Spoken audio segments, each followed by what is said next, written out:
or affected in patients with acute brain injury. So, in these patients, further anemia occurs, then it can cause serious problems because first of all the autoregulation is low, so there is some problem with the cerebral blood flow, and low hemoglobin resulting in decreased arterial oxygen content will add on to this particular problem.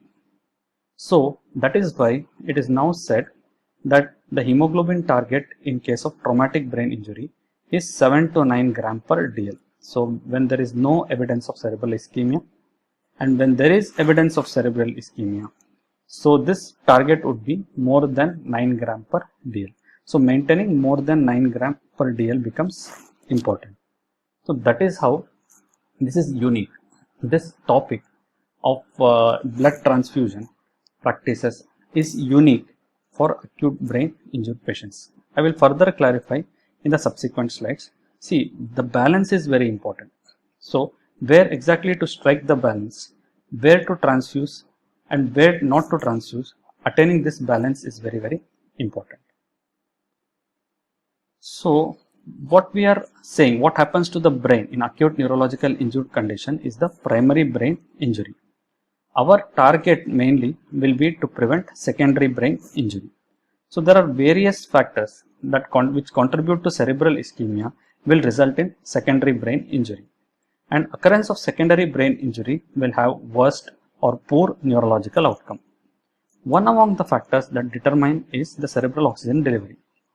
So hemodilution, decreased hemoglobin, which we have underlined there, and decreased SaO2, this causes decreased arterial oxygen content, and this results in decreased cerebral oxygen delivery, so contributing to cerebral ischemia.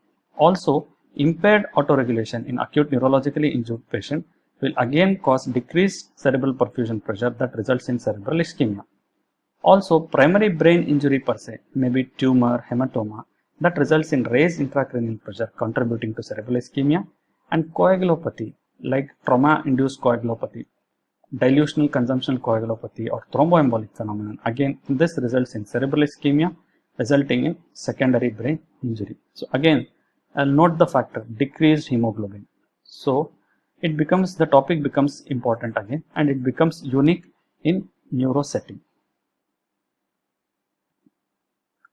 So coming to the hemoglobin threshold for red blood cell transfusion in ICUs, in the general ICUs I am talking.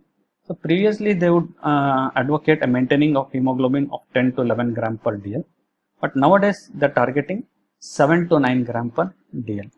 But if we apply the same strategy in neurologically injured patients, is